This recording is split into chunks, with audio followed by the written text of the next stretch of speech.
the second word. In the name of God, the merciful, the compassionate. Those who believe in the unseen. 3 Quran, 2:3. If you want to understand what great happiness and bounty, what great pleasure and ease are to be found in belief in God, listen to this story, which is in the form of a comparison. One time, 2 men went on a journey for both pleasure and business. The selfish, inauspicious one set off in one direction, and the godly, propitious other in the other direction. Since the selfish man was both conceited, self-centered, and pessimistic, he ended up in what seemed to him to be a most wicked country due to his pessimism.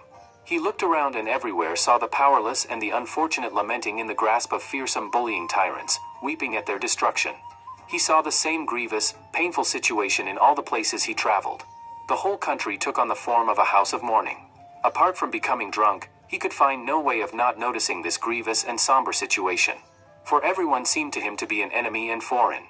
And all around he saw horrible corpses and despairing, weeping orphans. His conscience was in a state of torment. The other man was godly, devout, fair-minded, and with fine morals, so that the country he came to was most excellent in his view. This good man saw universal rejoicing in the land he had entered. Everywhere was a joyful festival, a place for the remembrance of God overflowing with rapture and happiness. Everyone seemed to him a friend and relation. Throughout the country he saw the festive celebrations of a general discharge from duties accompanied by cries of good wishes and thanks.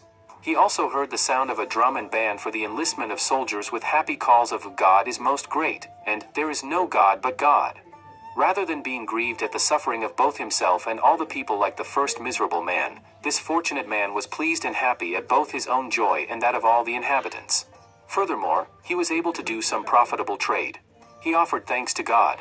After some while he returned and came across the other man.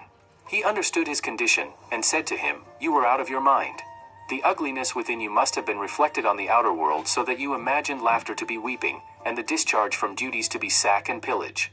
Come to your senses and purify your heart, so that this calamitous veil is raised from your eyes and you can see the truth. For the country of an utterly just, compassionate, beneficent, powerful, order-loving, and kind king could not be as you imagined, nor could a country which demonstrated this number of clear signs of progress and achievement." The unhappy man later came to his senses and repented. He said, "Yes, I was crazy through drink. May God be pleased with you, you have saved me from a hellish state.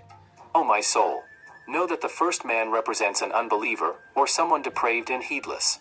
In his view the world is a house of universal mourning. All living creatures are orphans weeping at the blows of death and separation. Man and the animals are alone and without ties, being ripped apart by the talons of the appointed hour. Mighty beings like the mountains and oceans are like horrendous, lifeless corpses. Many grievous, crushing, terrifying delusions like these arise from his unbelief and misguidance, and torment him. As for the other man, he is a believer. He recognizes and affirms Almighty God. In his view this world is an abode where the names of the All-Merciful One are constantly recited, a place of instruction for man and the animals, and a field of examination for man and jinn. All animal and human deaths are a demobilization.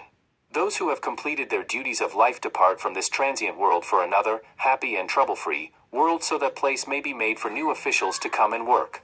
The birth of animals and humans marks their enlistment into the army, their being taken under arms, and the start of their duties. Each living being is a joyful regular soldier, an honest, contented official.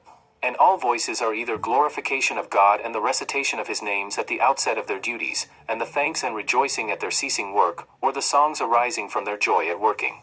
In the view of the believer, all beings are the friendly servants, amicable officials, and agreeable books of his most generous Lord and all-compassionate owner. Very many more subtle, exalted, pleasurable, and sweet truths like these become manifest and appear from his belief. That is to say, belief in God bears the seed of what is in effect a Tuba-Tree of Paradise, while unbelief conceals the seed of a Zacchum tree of hell.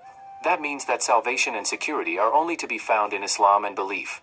In which case, we should continually say, "Praise be to God for the religion of Islam and perfect belief."